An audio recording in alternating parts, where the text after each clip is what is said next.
Manuscript found in a bottle by Edgar Allan Poe. Επιμέλεια Γιώργος Πιτροπογιαννάκης. Of my country and of my family I have little to say. Ill usage and length of years have driven me from the one and estranged me from the other. Hereditary wealth afforded me an education of no common order, and a contemplative turn of mind enabled me to methodize the stores which early study diligently garnered up. Beyond all things, the works of the German moralists gave me great delight, not from any ill-advised admiration of their eloquent madness, but from the ease with which my habits of rigid thought enabled me to detect their falsities. I have often been reproached with the aridity of my genius. A deficiency of imagination has been imputed to me as a crime, and the Pyrrhonism of my opinions has at all times rendered me notorious. Indeed, a strong relish for physical philosophy has, I fear, tinctured my mind with a very common error of this age. I mean the habit of referring occurrences, even the least susceptible of my reference, to the principles of that science. Upon the whole, no person could be less liable than myself to be led away from the severe precincts of truth by the ignis fatui of superstition. I have thought proper to premise thus much, lest the incredible tale I have to tell should be considered rather the raving of a crude imagination than the positive experience of a mind to which the reveries of fancy have been a dead letter and a nullity. After many years spent in foreign travel, I sailed in the year 18-something from the port of Batavia in the rich and populous island of Java, on a voyage to the archipelago of the Sunda Islands. I went as passenger, having no other inducement than a kind of nervous restlessness which haunted me as a fiend. Our vessel was a beautiful ship of about 400 tons, copper-fastened, and built at Bombay of Malabar teak. She was freighted with cotton wool and oil from the Laccadive Islands. We had also on board coir, jaggery, ghee, coconuts, and a few cases of opium. The stowage was clumsily done, and the vessel consequently crank. We got under way with a mere breath of wind, and for many days stood along the eastern coast of Java without any other incident to beguile the monotony of our course than the occasional meeting with some of the small grabs of the archipelago to which we were bound. One evening, leaning over the taffrail, I observed a very singular isolated cloud to the northwest. It was remarkable as well for its colour as from its being the first we had seen since our departure from Batavia. I watched it attentively until sunset, when it spread all at once to the eastward and westward, girding in the horizon with a narrow strip of vapour, and looking like a long line of low beach. My notice was soon afterwards attracted by the dusky red appearance of the moon and the peculiar character of the sea. The latter was undergoing a rapid change, and the water seemed more than usually transparent. Although I could distinctly see the bottom, yet, heaving the lead, I found the ship in 15 fathoms. The air now became intolerably hot, and was loaded with spiral exhalations similar to those arising from heated iron. As night came on, every breath of wind died away, and a more entire calm it is impossible to conceive. The flame of a candle burned upon the poop without the least perceptible motion, and a long hair, held between the finger and thumb, hung without the possibility of detecting a vibration. However, as the captain said he could perceive no indication of danger, and as we were drifting in bodily to shore, he ordered the sails to be furled and the anchor let go. No watch was set, and the crew, consisting principally of Malays, stretched themselves deliberately upon deck. I went below, not without a full presentiment of evil. Indeed, every appearance warranted me in apprehending a simoon. I told the captain my fears, but he paid no attention to what I said, and left me without deigning to give a reply. My uneasiness, however, prevented me from sleeping, and about midnight I went upon deck. As I placed my foot upon the upper step of the companion ladder, I was startled by a loud humming noise, like that occasioned by the rapid revolution of a mill-wheel, and before I could ascertain its meaning, I found the ship quivering to its centre. In the next instant a wilderness of foam hurled us upon our beam-ends, and rushing over us fore and aft, swept the entire decks from stem to stern. The extreme fury of the blast proved, in a great measure, the salvation of the ship. Although completely waterlogged, yet, as her masts had gone by the board, she rose after a minute heavily from the sea, and staggering a while beneath the immense pressure of the tempest, finally righted. By what miracle I escaped destruction it is impossible to say. Stunned by the shock of the water, I found myself, upon recovery, jammed in between the stern-post and rudder. With great difficulty I gained my feet, and looking dizzily around, was at first struck with the idea of our being among breakers. So terrific, beyond the wildest imagination, was the whirlpool of mountainous and foaming ocean within which we were engulfed. After a while I heard the voice of an old Swede who had shipped with us at the moment of leaving port. I hallooed to him with all my strength, and presently he came reeling aft. We soon discovered that we were the sole survivors of the accident. All on deck, with the exception of ourselves, had been swept overboard. The captain and mates must have perished as they slept, for the cabins were deluged with water. Without assistance we could expect to do little for the security of the ship, and our exertions were at first paralyzed by the momentary expectation of going down.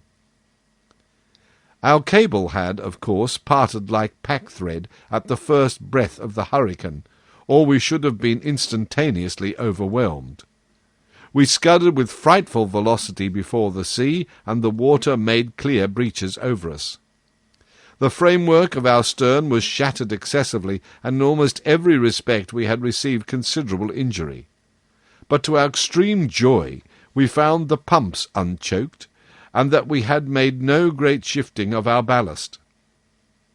The main fury of the blast had already blown over, and we apprehended little danger from the violence of the wind. But we looked forward to its total cessation with dismay, well believing that, in our shattered condition, we should inevitably perish in the tremendous swell which would ensue. But this very just apprehension seemed by no means likely to be soon verified. For 5 entire days and nights, during which our only subsistence was the small quantity of jaggery, procured with great difficulty from the forecastle, the hulk flew at a rate defying computation, before rapidly succeeding flaws of wind, which, without equalling the first violence of the simoon, were still more terrific than any tempest I had before encountered. Our course for the first 4 days was, with trifling variations, south-east and by south, and we must have run down the coast of New Holland.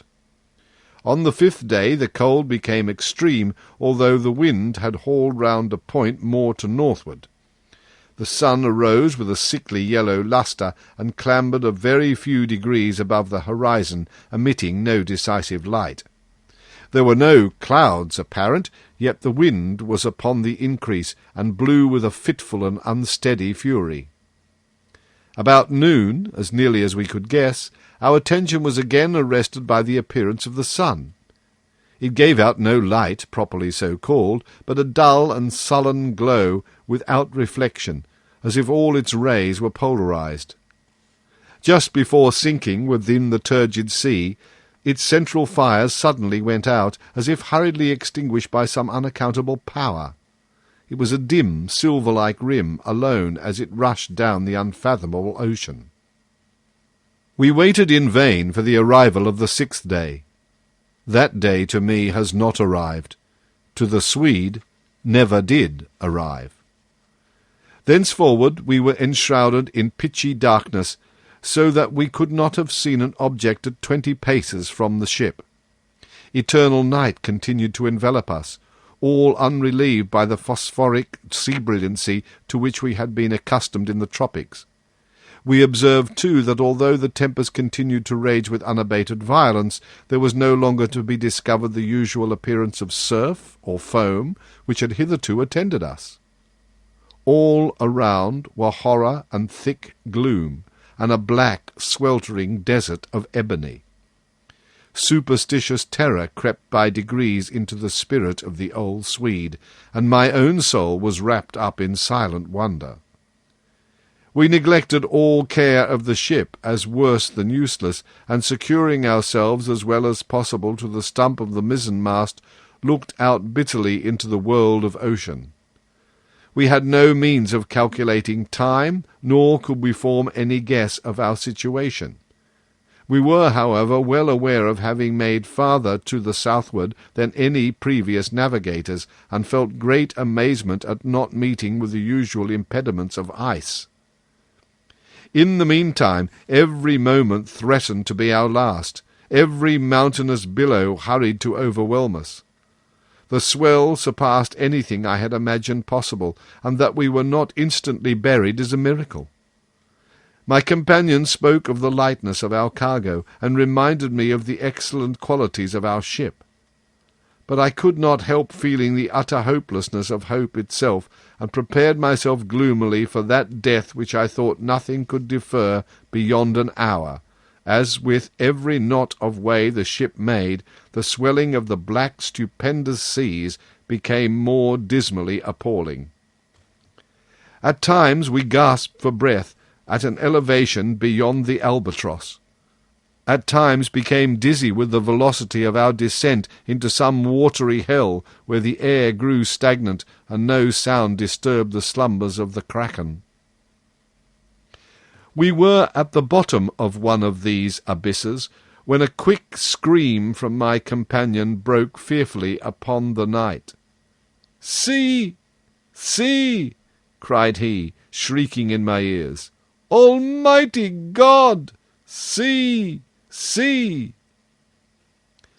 As he spoke, I became aware of a dull, sullen glare of red light which streamed down the sides of the vast chasm where we lay, and threw a fitful brilliancy upon our deck. Casting my eyes upwards, I beheld a spectacle which froze the current of my blood. At a terrific height directly above us, and upon the very verge of the precipitous descent, hovered a gigantic ship of perhaps 4,000 tons. Although upreared upon the summit of a wave more than 100 times her own altitude, her apparent size still exceeded that of any ship of the line or East Indiaman in existence. Her huge hull was of a deep, dingy black, unrelieved by any of the customary carvings of a ship. A single row of brass cannon protruded from her open ports, and dashed from their polished surfaces the fires of innumerable battle-lanterns which swung to and fro about her rigging. But what mainly inspired us with horror and astonishment was that she bore up under a press of sail in the very teeth of that supernatural sea and of that ungovernable hurricane. When we first discovered her, her bows were alone to be seen, as she rose slowly from the dim and horrible gulf beyond her. For a moment of intense terror she paused upon the giddy pinnacle, as if in contemplation of her own sublimity, and then trembled and tottered and came down. At this instant I know not what sudden self-possession came over my spirit. Staggering as far aft as I could, I awaited fearlessly the ruin that was to overwhelm. Our own vessel was at length ceasing from her struggles and sinking with her head to the sea. The shock of the descending mass struck her, consequently, in that portion of her frame which was nearly under the water, and the inevitable result was to hurl me, with irresistible violence, upon the rigging of the stranger. As I fell, the ship hove in stays and went about, and the confusion ensuing. I attributed my escape from the notice of the crew. With little difficulty I made my way, unperceived, to the main hatchway, which was partially open, and soon found an opportunity of secreting myself in the hold. Why I did so I cannot tell. An indefinite sense of awe, which at first sight of the navigators of the ship had taken hold of my mind, was perhaps the principle of my concealment. I was unwilling to trust myself with a race of people who had offered, to the cursory glance I had taken, so many points of vague novelty, doubt, and apprehension. I therefore thought proper to contrive a hiding-place in the hold. This I did by removing a small portion of the shifting boards in such a manner as to afford me a convenient retreat between the huge timbers of the ship. I had scarcely completed my work when a footstep in the hold forced me to make use of it. A man passed by my place of concealment with a feeble and unsteady gait. I could not see his face, but had an opportunity of observing his general appearance. There was about it an evident and great age and infirmity. His knees tottered beneath a load of years, and his entire frame quivered under the burden. He muttered to himself in a low, broken tone some words of a language which I could not understand, and groped in a corner among a pile of singular-looking instruments and decayed charts of navigation. His manner was a wild mixture of the peevishness of second childhood and the solemn dignity of a god. He at length went on deck, and I saw him no more.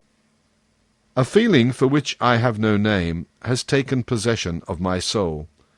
A sensation which will admit of no analysis, to which the lessons of a bygone time are inadequate, and for which I fear futurity itself will offer me no key. To a mind constituted like my own, the latter consideration is an evil.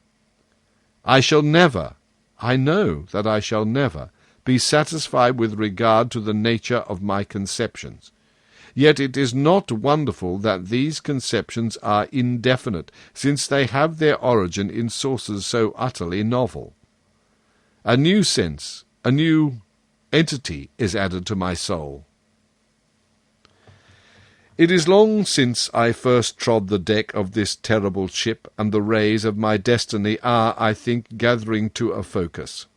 Incomprehensible men! Wrapped up in meditations of a kind which I cannot divine, they pass me by unnoticed. Concealment is utter folly on my part, for the people will not see. It was but just now that I passed directly before the eyes of the mate. It was no long while ago that I ventured into the captain's own private cabin, and took thence the materials with which I write and have written. I shall from time to time continue this journal.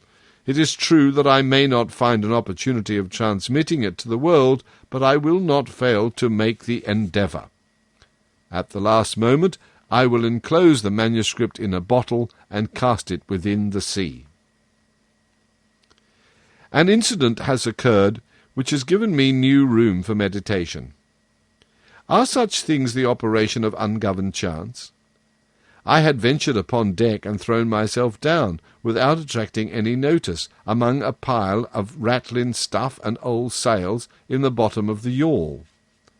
While musing upon the singularity of my fate, I unwittingly daubed with the tar-brush the edges of a neatly folded studding-sail which lay near me on a barrel.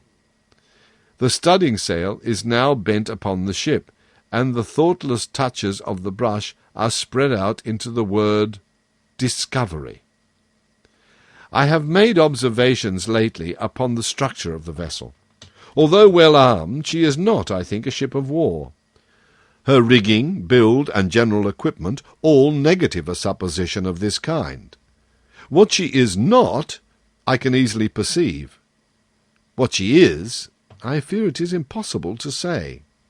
I know not how it is, but in scrutinizing her strange model and singular cast of spars, her huge size and overgrown suits of canvas, her severely simple bow and antiquated stern, there will occasionally flash across my mind a sensation of familiar designs, and there is always mixed up with such indistinct shadows of recollection an unaccountable memory of old foreign chronicles and ages long ago.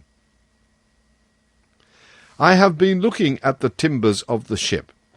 She is built of a material to which I am a stranger. There is a peculiar character about the wood which strikes me as rendering it unfit for the purpose to which it has been applied. I mean its extreme porousness, considered independently of the worm-eaten condition which is a consequence of navigation in these seas, and apart from the rottenness attendant upon age.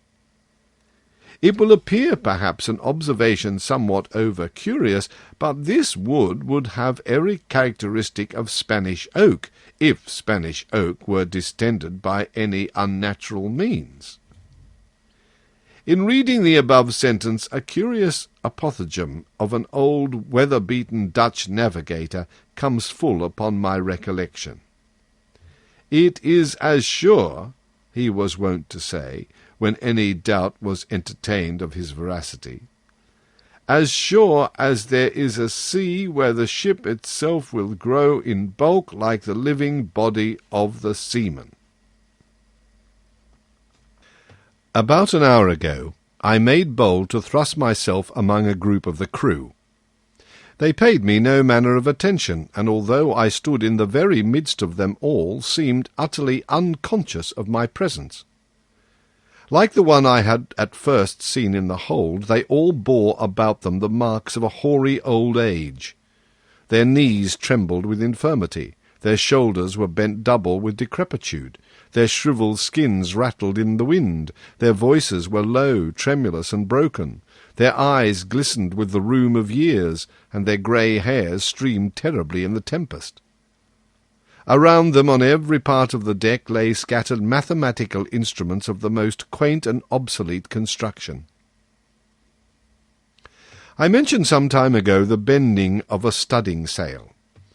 From that period the ship, being thrown dead off the wind, has continued her terrific course due south, with every rag of canvas packed upon her, from her truck to her lower studding-sail booms, and rolling every moment her top-gallant yard-arms into the most appalling hell of water which it can enter into the mind of man to imagine.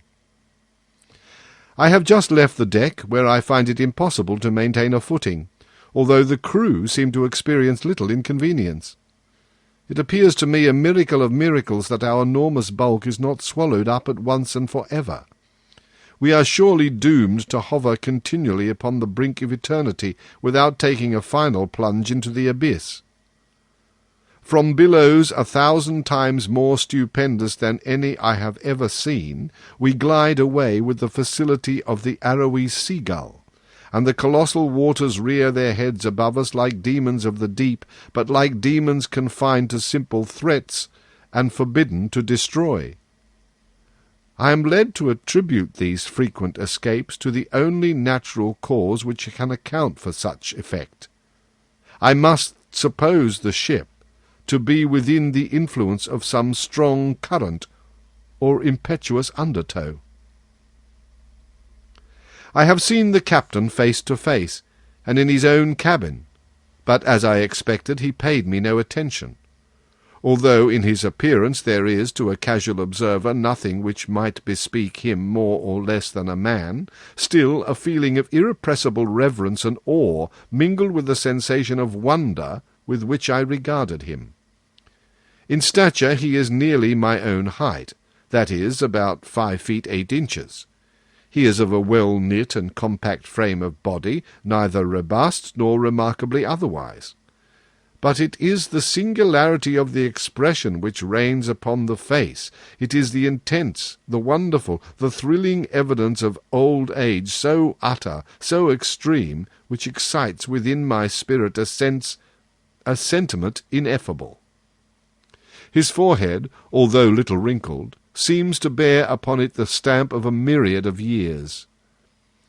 His grey hairs are records of the past, and his greyer eyes are symbols of the future. The cabin floor was thickly strewn with strange iron-clasped folios and mouldering instruments of science and obsolete long-forgotten charts. His head was bowed down upon his hands, and he pored with a fiery, unquiet eye over a paper which I took to be a commission, but which at all events bore the signature of a monarch. He muttered to himself, as did the first seaman whom I saw in the hold, some low, peevish syllables of a foreign tongue, and although the speaker was close at my elbow, his voice seemed to reach my ears upon the distance of a mile.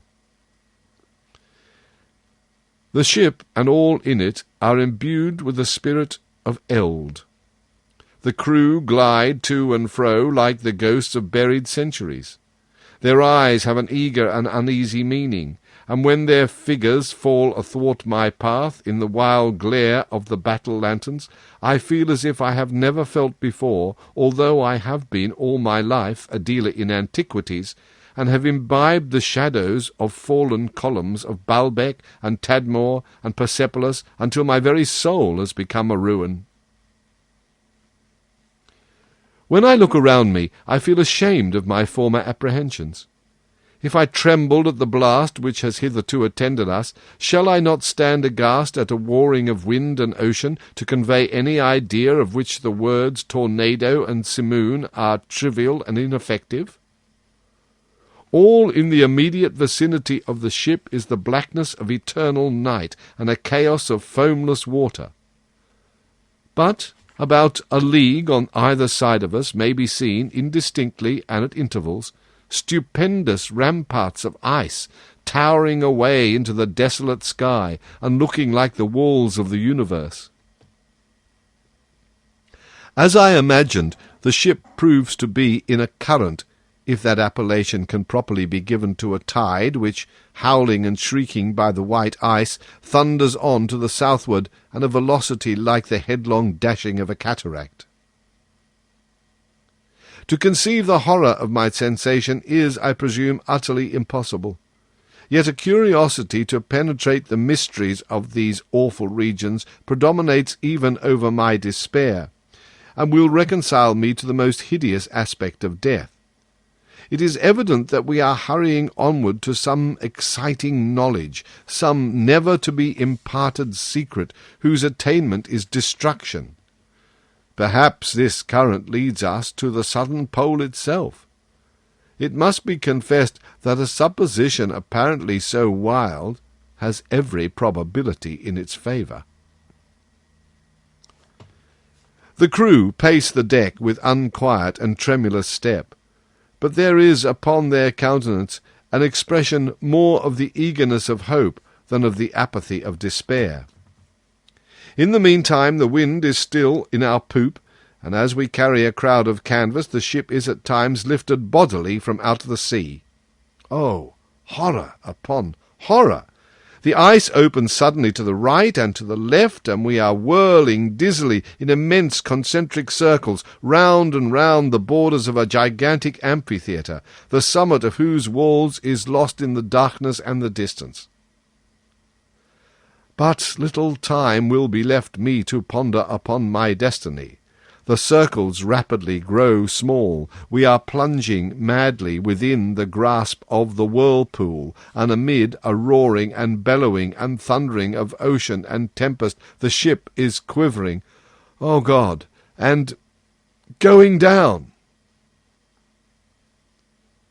Note: the manuscript found in a bottle was originally published in 1831. And it was not until many years afterwards that I became acquainted with the maps of Mercator, in which the ocean is represented as rushing by 4 mouths into the northern polar gulf, to be absorbed into the bowels of the earth, the pole itself being represented by a black rock towering to a prodigious height. The end. Επιμέλεια Γιώργος Πιτροπογιαννάκης.